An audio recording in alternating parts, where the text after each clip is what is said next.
একবার প্রমাণ করে দিল সোশ্যাল মিডিয়ার ক্ষমতা। কয়েক মাস আগে হারিয়ে গিয়েছিল রাজা। পরিবারের লোকজন অনেক খোঁজাখুঁজি করার পরেও ছেলের সন্ধান পাওয়া যায়নি, কিন্তু আজকে সোশ্যাল মিডিয়ায় ছেলের ছবি দেখতে পায়। তাড়াতাড়ি পরিবারের লোকজন যোগাযোগ করে বড়ইয়া থানার কুলি চৌরাস্তার বাসিন্দাদের সঙ্গে এবং ছেলে এখানে আছে জানতে পেরে পরিবারের লোকজন খুশি। সোশ্যাল মিডিয়ার পোস্ট দেখে এক পরিবার ফিরে পেলেন কয়েক মাস আগে হারিয়ে যাওয়া মানসিক ভারসাম্যহীন ছেলেকে।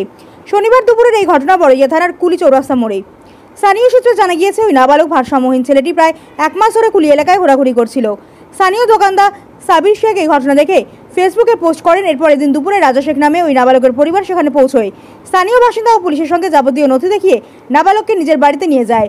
ওই নাবালকের বাড়ি নদিয়ার নাগাসুপাড়া থানার গলায়দড়ি গ্রামে।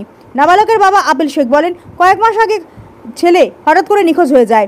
অনেক খোঁজ করে সন্ধান মেলাতে পারিনি। আমরা আশায় ছেড়ে দিয়েছিলাম, কিন্তু সোশ্যাল মিডিয়ার একটি পোস্ট আমার কাছে ছেলেকে ফিরিয়ে দিল। পরিবারের লোকজন বলেন, আমার ছেলেকে ফিরে পেয়েছি। সকলকে সোশ্যাল মিডিয়ায় জানার আমার ছেলেকে ভিডিওটা পোস্ট শেয়ার করেছেন, তাদের সকলকে ধন্যবাদ জানাই। কিভাবে আপনারা জানলেন যে বাচ্চা এখানে আছে?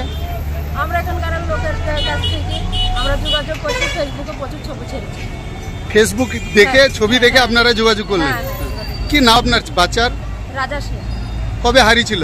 বৃহস্পতিবার 3টির সময় চলে এসেছে। আপনার বাড়ি কোথায়? বাড়ি নাগাসুপাড়া থেকে জলসুপা বলাই। কে হয় আপনার? আপনার ছেলে? ছেলের নাম কি? রাজা শেখ। কোনো পরিচয়পত্র এনেছেন? হ্যাঁ, সবে। কিভাবে আপনারা জানতে পারলেন? সোশ্যাল মিডিয়ায় দেখে। সোশ্যাল মিডিয়ায় দেখে। আচ্ছা, দিয়ে তারপরে কি করলেন?